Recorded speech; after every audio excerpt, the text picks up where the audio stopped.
नमस्कार, आप सभी का बहुत बहुत स्वागत है। आप देख रहे हैं विपक्ष ऑलवेज वेदम। मैं हूं परवीन शेख। देश से रोहिंग्या और बांग्लादेशियों को खदेड़ने का काम जारी है। बंगाल में शाह ने ममता को चुनौती देते हुए कहा कि दीदी अब आपका वक्त खत्म हो चुका है। बीजेपी 2026 में सरकार बनाएगी। हमें बंगाल से घुसपैठ, भ्रष्टाचार और तुष्टीकरण की राजनीति को खत्म करना है।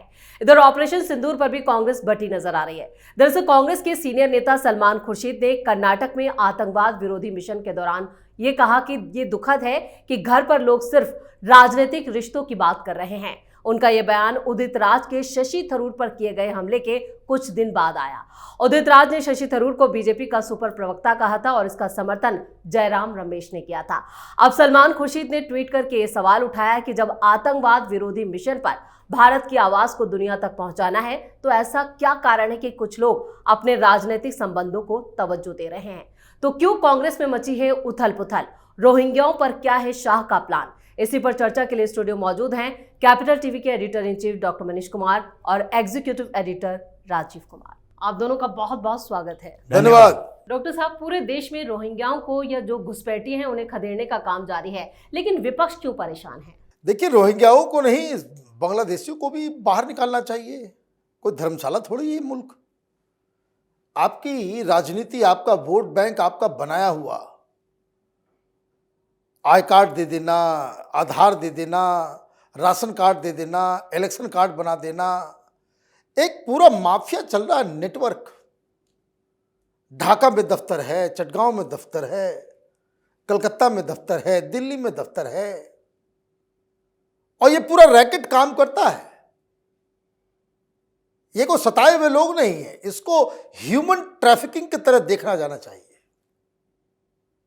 आप देखिए, जितना क्राइम होगा बांग्लादेशी रोहिंग्या, उसमें ज्यादातर आपको मिलेंगे दिल्ली के अंदर में। तो एक तो भगाना तो था ही। ये लोग वो है विपक्ष के लोग जिनको ये सताए हुए हिंदू पाकिस्तान के नहीं चाहिए।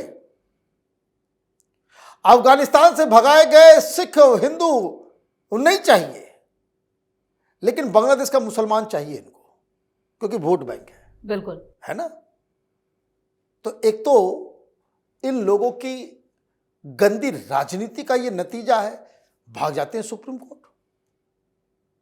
अभी क्या हुआ है, अमित शाह ने कहा जैसे नक्सलियों को खत्म कर रहे हैं इसको भी खत्म करो। नहीं चाहिए ये, और बिल्कुल नहीं चाहिए। और मैं आपको बता दूं, हिंदुस्तान के ओरिजिनल मुस्लिम हैं, उनको भी सामने आकर के चिन्हित करा करके भगाना चाहिए कि ये आ गया है, बाहर से बाहर करो। क्यों?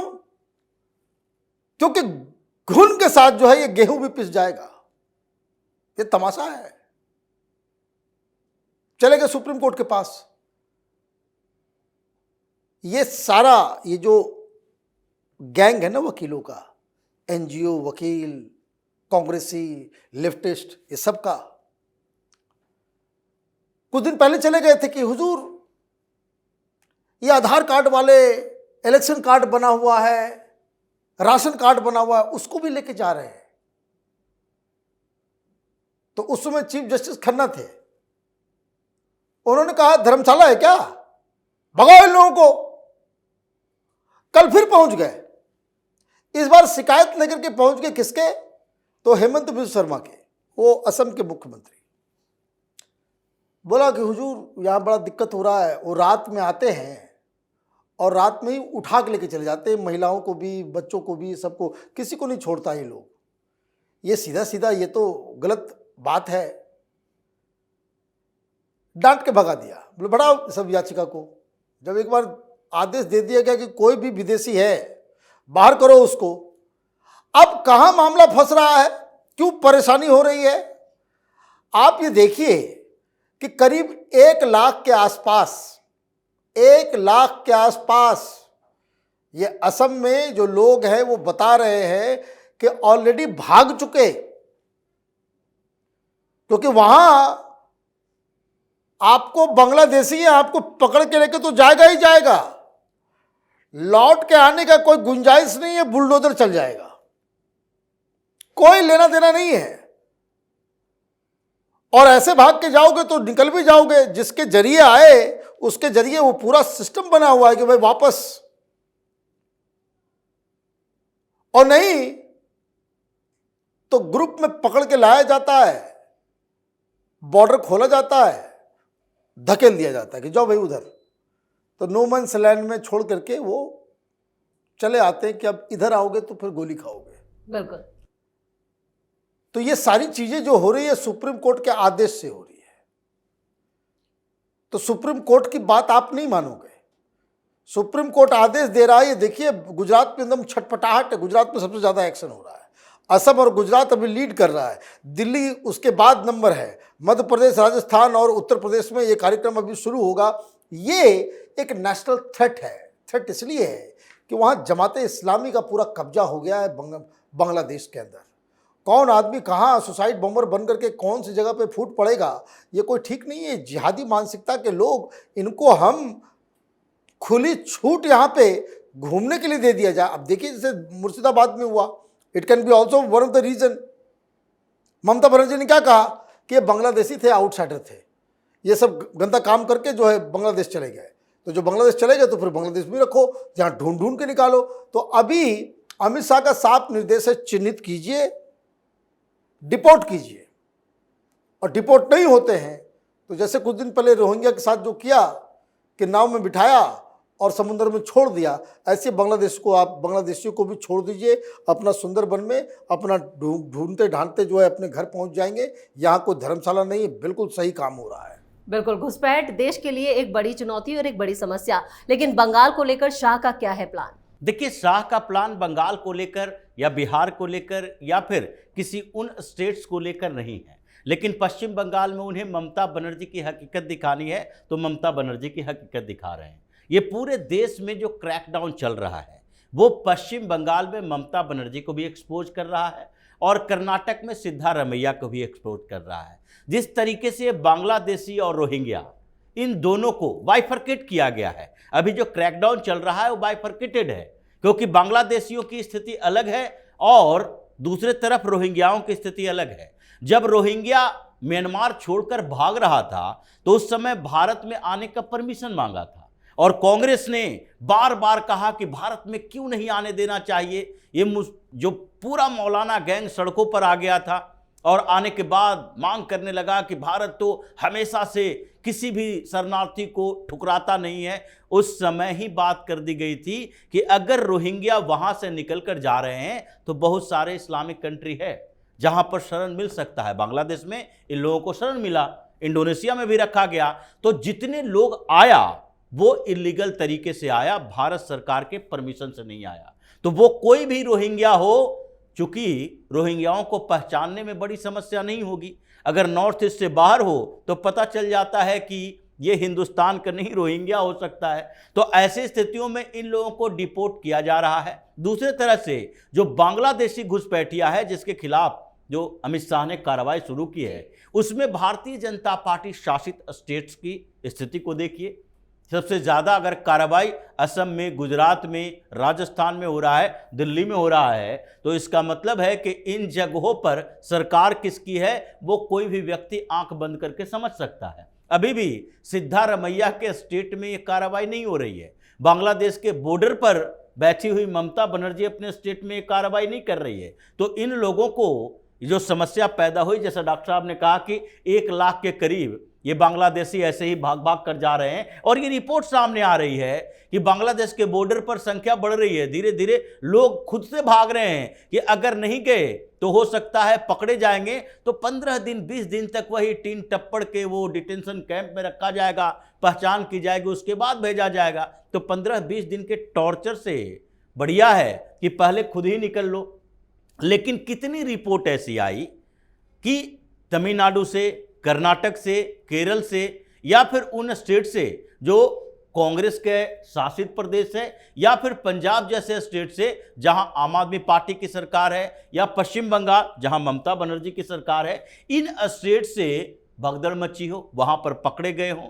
तो इन लोगों ने एक नया तरीका अपनाया है। अभी जो चल रहे हैं, कार्रवाई चल रही है, उसमें इन लोगों ने नया तरीका अपनाया है कि या तो बांग्लादेश की तरफ भागो या उन स्टेट्स की तरफ भागो जो भारतीय जनता पार्टी शासित नहीं है, जो हाँ विपक्ष की सरकारें हैं। तो उसमें पश्चिम बंगाल भी है और इसलिए गृह मंत्री हैं अमित शाह, उन्होंने चैलेंज किया ममता बनर्जी को, सीधे तौर पर कहा कि तुष्टीकरण वोट बैंक की राजनीति अब पश्चिम बंगाल में नहीं चलेगी, घुसपैठियों को शरण नहीं दिया जाएगा और यह सरकार बदलने का समय आ गया है। तो अभी जैसे जैसे रिपोर्ट सामने आएगी, कंपैरिजन होगा कि गुजरात में 4000 बांग्लादेशियों को पकड़ा जाता है और पश्चिम बंगाल जहां सबसे ज्यादा संख्या उसकी है वहां पर 10 को भी नहीं पकड़ा जाता, तो वहां के लोगों को सोचने पर मजबूर होना पड़ेगा कि पश्चिम बंगाल क्या बांग्लादेश का हिस्सा हो चुका है। किस तरीके से ममता बनर्जी की राजनीति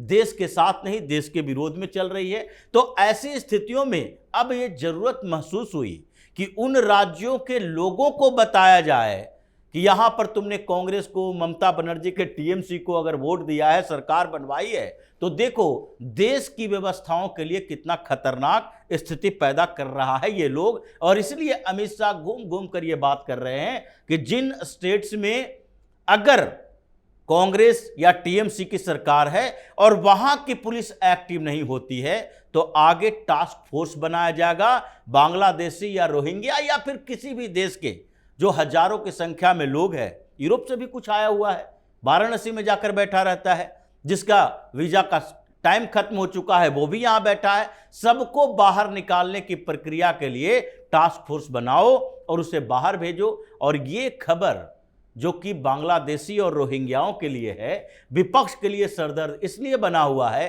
क्योंकि इन दोनों जगहों पर मुसलमानों को भगाया जा रहा है। इसलिए अभी तो शुरुआत हुई है, अभी इसके बाद ये लोग दड़बे से बाहर निकलेंगे। सुप्रीम कोर्ट में इनडायरेक्टली इन लोगों ने पहले कुछ सोशल एक्टिविस्ट के नाम पर वकीलों को भेजा, अब ये खुद वक्फ गैंग की तरह धीरे धीरे सुप्रीम कोर्ट की तरफ जाएंगे कि इन लोगों को अमानवीय तरीके से बाहर भेजने की कोशिश सरकार कर रही है।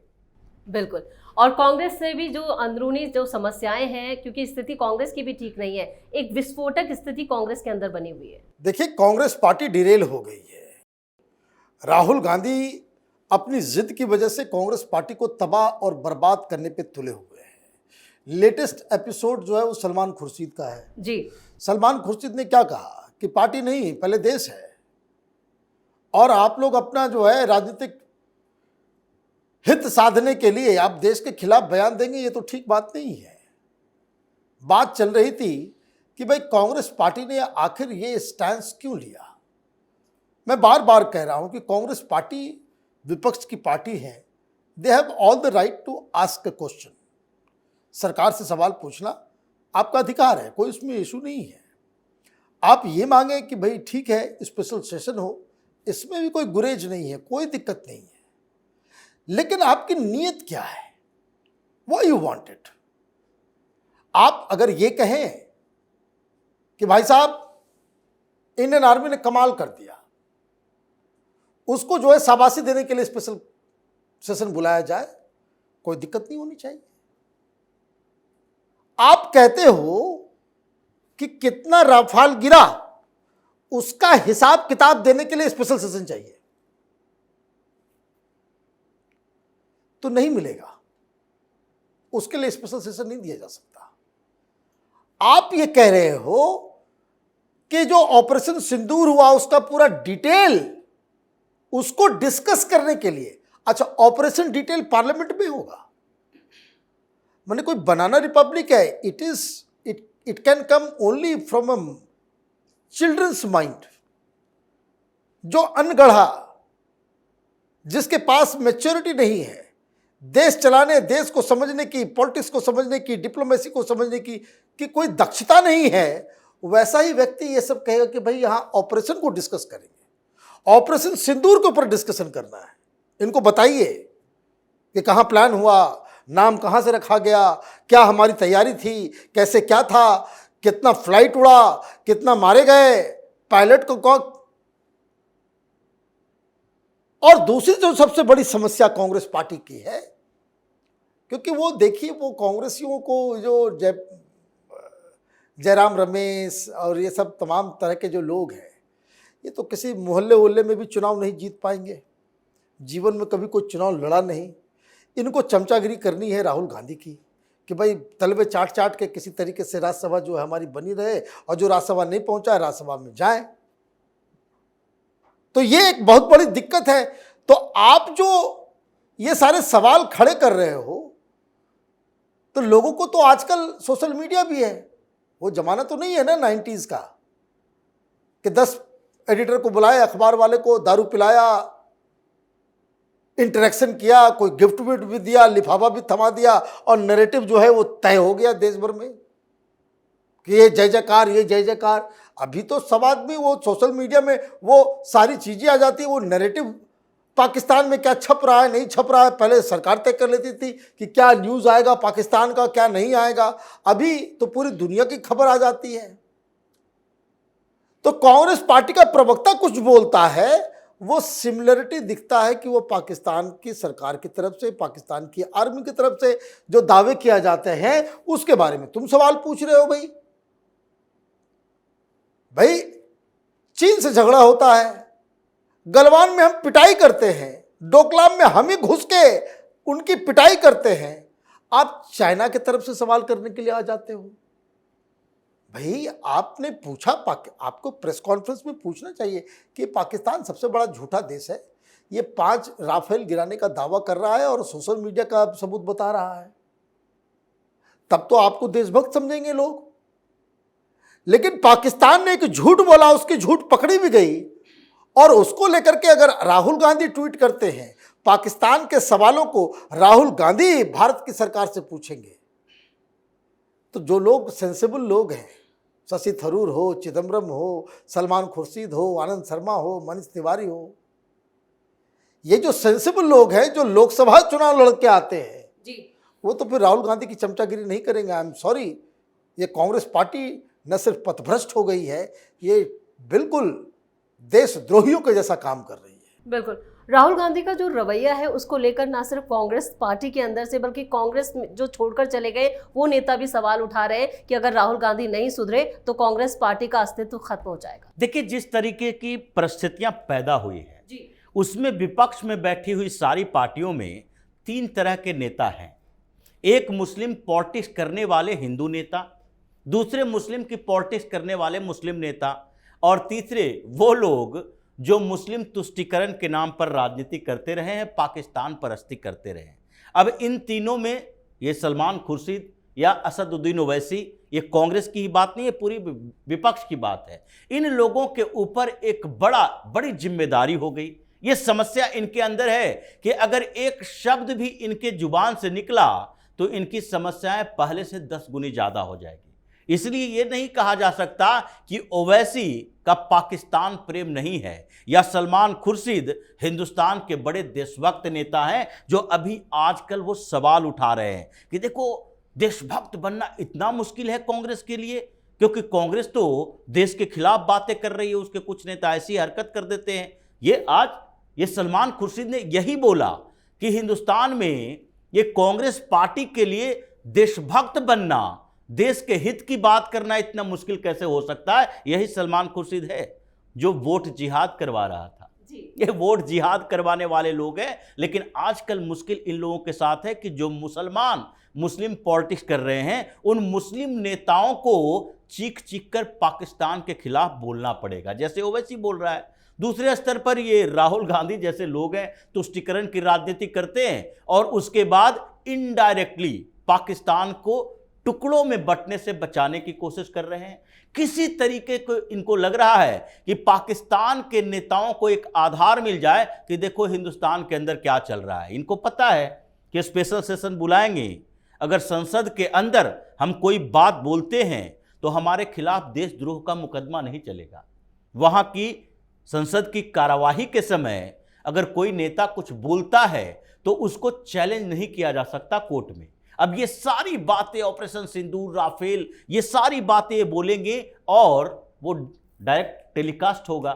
वो पाकिस्तान में भी देखा जा सकता है, जैसे हिंदुस्तान में पाकिस्तान के संसद में हुई कार्रवाई को देखा, लोगों ने निकाले वीडियो बनाए कि देखो कैसे आपस में लड़ रहे हैं, रो रहे हैं, गा रहे हैं, और फिर अपने ही नेताओं को गीदड़ क्या क्या कैसे कैसे जानवरों का नाम दे रहे हैं। और ये भी चाहता है कि यहां पर भी हम वैसी परिस्थितियां पैदा करें कि पाकिस्तान में जो अंतर्कलह की स्थिति है, जो आपस में लड़ रहा है, उसको आधार मिले कि हिंदुस्तान बड़ा गलत दावा कर रहा था, हिंदुस्तान ने पाकिस्तान का कुछ नहीं बिगाड़ा है। देखो वहीं पर संसद के अंदर चल रहा है कि हमने उसके राफेल गिरा दिए, हमने हिंदुस्तान को परेशान कर दिया, हमने हिंदुस्तान के ऊपर अटैक किया। ये सारी बातें यही लोग बोलेगा और उसको आधार बनाया जाएगा तो उसे शांत करने की कोशिश है। तो ये सारी स्थितियां कांग्रेस जैसी पार्टियों में कुछ सेंसिबल लीडर जो हैं, जिनके बारे में अभी डॉक्टर साहब ने कहा कि आनंद शर्मा है, मनीष तिवारी हैं, शशि थरूर है, ये सलमान खुर्शीद जैसे लोग थोड़ा